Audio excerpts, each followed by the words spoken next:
What is up, guys? It's the Sound Alchemist here with Gersh1, and we're back at it to answer your questions in another episode of For the Greater.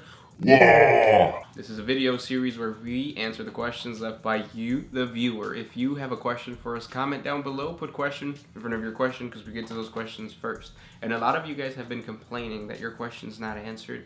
That's because you guys aren't trying hard enough. You guys gotta comment multiple times. But not so much so that YouTube marks it as spam. So don't spam it, but comment multiple times and comment on multiple videos if you want. Yeah. We do these, 3-4 times a week, so maybe comment your question on multiple videos and we'll get to it. Wink, wink. Nudge, nudge. This question comes from Cool1339. What if the ethereal cast of the tower were removed, killed, disappeared, kicked out, etc.? How would the rest of the empire react, and what would happen? What's your 2 cents on this? You answer first since you're a Tau player, and then I'll answer second since I'm not a Tau player. Alright, so first and foremost, if all the ethereals disappeared completely, there wouldn't be any leadership. So for a little bit, Tau would be in chaos. Tau being the name of their main planet. There'd be chaos everywhere, there'd be uprisings, there'd be people accusing other people, saying, oh, I knew you would do this all the time. War, bloodshed would happen. But eventually, one of 2 things will happen. Farsight will be like, hey, you know, something bad did happen, but look at me, I don't have ethereals, I should be in control. My enclaves are prosperous, we know how to fight orcs, we know how to do close combat now, join me. Or Shadow Sun, which she's technically like the commander-in-chief, she's in control of the missions. She'd be like, hey, the ethereals are gone, but I'm the highest in position of power. She'll probably put the blame on something to kind of rally the Tau, and then they'd go off and kind of do their own thing, like a crusade of sorts, but it'd be like a misguided crusade because now, I mean, basically all they were doing was trying to expand. Now without the ethereals, there's going to be a lot of bad things happening, since a lot of the races that joined the Tau were being mind controlled or somehow manipulated, and now that those are gone, they might want their independence back. They might be asking, oh, what happened? You know, it was you, Tau, that did this. So there's a lot of things that can go on. Cool. Not good things. Not good things.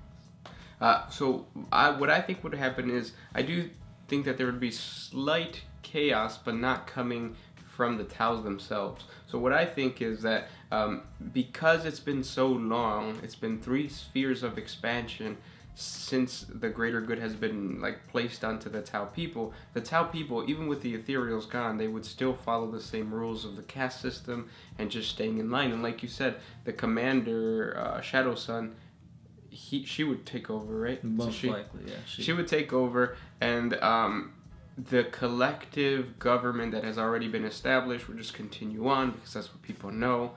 The big thing is, again, you touched on it too, is the third, like the auxiliary detachments and stuff like that, that are empowered by mind control. Those guys are going to rebel, and they're going to want to get their own independence, even though I don't think that the majority of the greater good aliens are actually there because of mind control. Like, I don't think the crew are like that. I think the crew truly do benefit from the Tau Empire. Mm-hmm. Humans also truly benefit from the Tau Empire. I don't think that there's mind control. Yes, there's rebellions, and mind control might be implemented on individuals of high power, but I don't think like overall humanity would be like, well, now we're going back to Imperium so that we can get killed in the Manufactorums. That's not going to happen. But I think, like, you know, like weird races would come out and try to attack. But then ultimately, I do think the Tau Empire would collapse because the thing that's working for Farsight is his sword keeping him alive for so long. Yeah. If you have a leadership structure that's constantly changing, that's going to ruin your empire. Farsight doesn't have that because Farsight's going to live forever. Forever. And that's what I think would happen. Farsight could take control, I guess.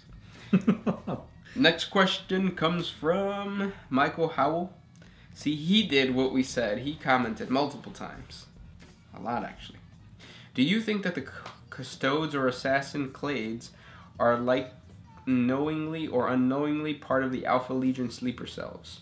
Custodes, no. Assassins, maybe. Yeah.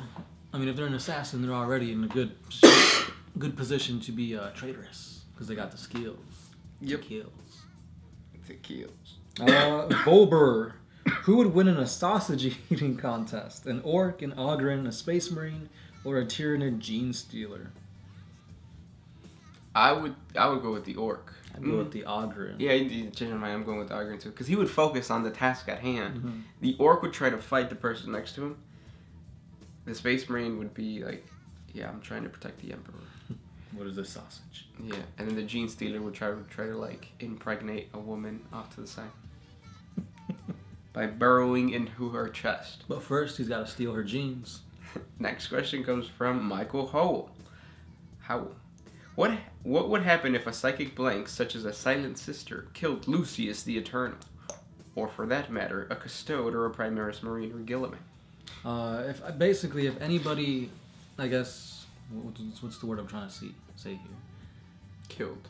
If any sentient creature kills Lucius, whatever, however you pronounce that, they're going to become him. Because there's no way somebody could win a fight and not feel even a shred of joy for coming out alive, or joy for killing such a evil guy that's been in the thorn of the Imperium side for so long. And from that joy, that pride, they will become Lucius. But the thing is that is a warp power, isn't it? Well, I mean, I guess, yeah. It's a magical power thing, yeah. And then the Sisters of Silence are blanks, right. So they can't. So I still think would it transfer still? I still think so. Yeah. Because no matter how much of a powerful blank you are, I think that ability would still corrupt you. I'm probably wrong. Next question. Noter Mark. Can I paint my minis using oil paints? I just bought my first 40k miniature set via Amazon, but I discovered that there are no hobby shops in my town. Also, most stores don't have a wide selection of acrylic paints, but they do have oil ones. Will this work? Yeah, you can paint it with whatever sticks. You just have to be careful though, because if you're painting fine cast or plastic, you're fine. But if you're painting metal, it's gonna rub off. Yeah, I'd say it's probably best to hold off. Order some really good paints. GW sells some paint sets, or just find cheaper ones. You have to have a Hobby Lobby somewhere though. Walmart or something. Yeah, because even Walmart sells acrylic. Because with my first Tau army, I used Walmart paints, and they weren't the best, but I mean, it was tabletop standard. Yep. Next question comes from Rigel PT. How do Tyranids invade a water world? Oh, we've answered this. So they drop in, send in their spores, and those spores grow into the Loch Ness Monster. Mm-hmm. Nigheg? Who's the most powerful Psyker? Humans or Eldar? I mean, yes, there's more Psykers out there, but between these two, who would come out on top? Humanity has Malkador, Drago, the Ultramarine Chief Librarian, and they're all insanely OP. But on the other side, you have the Eldar Empire, which has been so powerful psychically that they created Slaanesh. Also, it only took 1,000 cavemen shaman to create the big Emperor. So, all in all, who's the best Psyker? Eldar.